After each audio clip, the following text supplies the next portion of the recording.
This is Overtime with Nolan Chaloupka.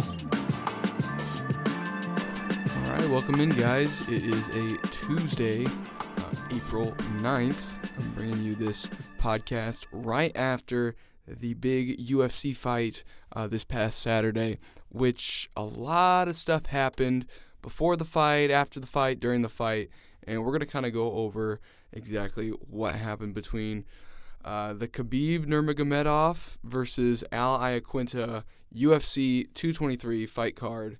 Starting off, so there was a big hype train around the whole Tony Ferguson versus Khabib Nurmagomedov, which was going to be for the lightweight UFC belt.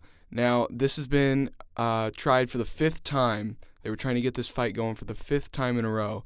However, Tony Ferguson, about 6 days before the fight, pulled out and said that he couldn't make it because of his knee. So they asked Max Holloway, who's another great UFC fighter and just seems like an overall good guy, to step in against Khabib Nurmagomedov.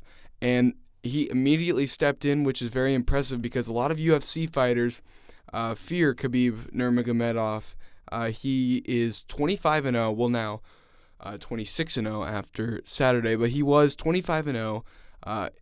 Many people say that he didn't even lose a UFC round, which is just incredible at the lightweight level. So for Max Holloway to step in that quick with 6 days to go, it was very impressive and gained a lot of respect from me. Then he was ruled out because he couldn't make weight in time because it just would have been just too hard for him to cut that weight in just 6 days' time. So they had Al Iaquinta step in, and before Al Iaquinta stepped in, after the press conference leading up to the UFC fight between Khabib and Max Holloway, they were going to their buses, and Conor McGregor, the famed UFC fighter, showed up and was not happy. And a lot of people are confused why Conor McGregor was so upset. A lot of people thought that Conor McGregor was upset because the UFC stripped him of his lightweight belt because he hasn't fought since November of 2016. The last time he fought was actually in a boxing arena. That was in 2017. But 2016 was the last time he fought, was for the lightweight belt. So he held two belts, lightweight and featherweight, the first fighter ever to do that. So they stripped him of his belt because of his inactivity.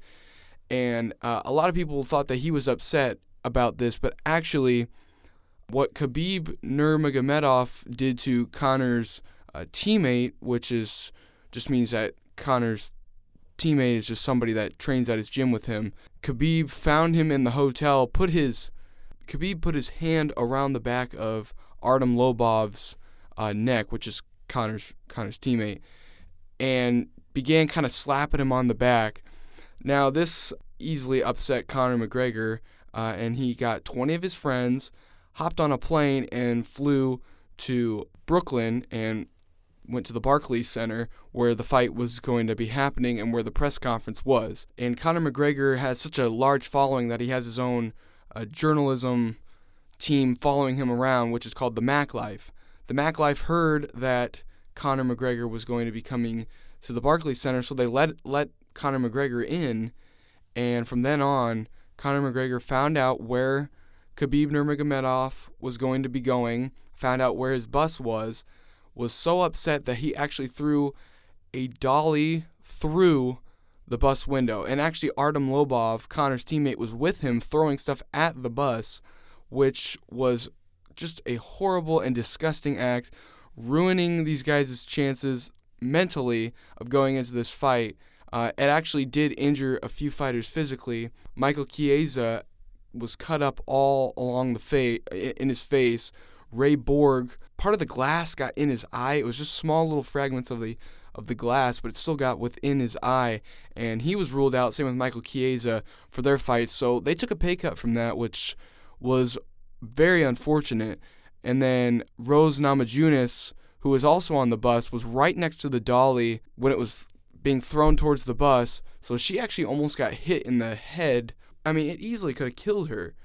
And she was so shaken up by this, she went back to her hotel. She basically just walked back to her hotel because she was so shaken up. And many people were disgusted with Conor McGregor at first. And then things sort of settled down a little bit, and people thought, well, maybe this is a little bit of a conspiracy. Maybe this is a little bit staged, which I can easily see just as much as I can see that this was totally out of anger and not staged at all.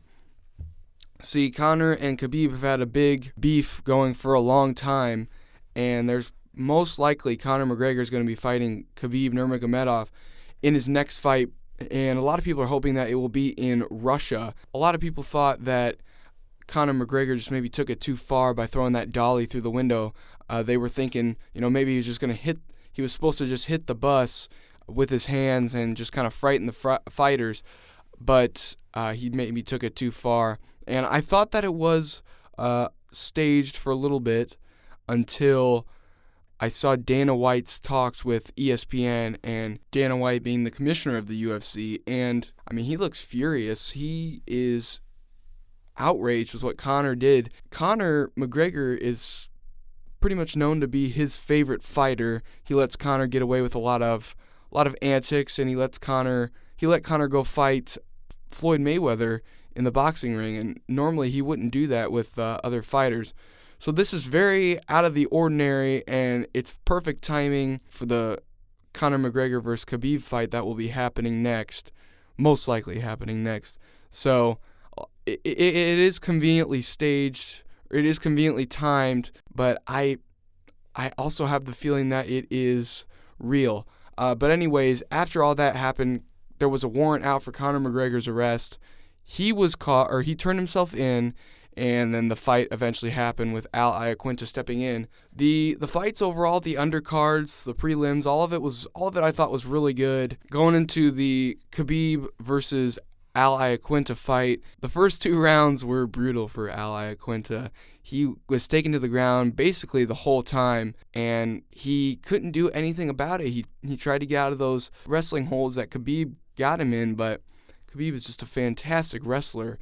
So going into the 3rd round, I was thinking, well, this might be it. Khabib is such a fantastic fighter. And then in the 3rd and 4th round, Al Iaquinta stepped up. I wouldn't say that he won the rounds, but it was pretty close because he was getting some strikes on Khabib, who was sort of taken back by it. If he's going to be fighting Conor McGregor, who is known for his striking game and not so much his ground game, that's something that Khabib needs to fix fast if he wants to be the greatest fighter of all time, and if he wants to be 27-0.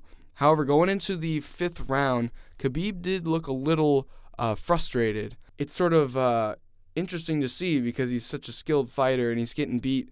Well, he's not getting beat, but he's getting a little frustrated with the number 11 fighter in his UFC class. However, Khabib did win, and he talked to the UFC announcer, Joe Rogan, after his fight was over, and we're going to play a little bit of what he had to say about his UFC fights in the future. But now I want to fight with George St. Pierre in New York, Madison Square Garden. Hey, Madison Square Garden, November. And I want to say thank you for my opponent and his team. Iaquinta is a real Brooklyn gangster. This is not about chicken. Iaquinta is real gangster. He come here. Where's Conor? He want to fight with Bass. I want to fight with real gangster, Iaquinta, thank you so much. Although he did say he wants to fight George St. Pierre, I just, I don't see it happening. There would be some money there, but for the UFC, but I see it going towards Conor McGregor versus Khabib Nurmagomedov, and that's going to get the UFC a ton of money. We're going to finally settle this beef, and we're finally going to see who the better champion is. Then I could see Khabib going and fighting George St. Pierre, and it should be an interesting couple months. However, Conor McGregor did say he would be coming back this year, but he has the chance to go to jail after what he did, so it's going to be interesting to see if he'll even fight this year, if he'll even fight again in the UFC, because he could easily get fired for what he's done if it's not staged. So we will see what happens here in the next couple months. I am very excited for the UFC coming up here in the next couple months. But for now, guys, I think we are out of time. I had such a blast bringing you guys this podcast, talking about something that I love talking about, I'm so interested in, and I just started getting into it lately, just actually after the Conor McGregor versus Floyd Mayweather fight is when I really started to get into fighting, and it's been fun to follow. I really like following these guys and seeing who wins these fights. But yeah, that's going to do it for us today. Hope you guys enjoyed it, and we'll see you next time.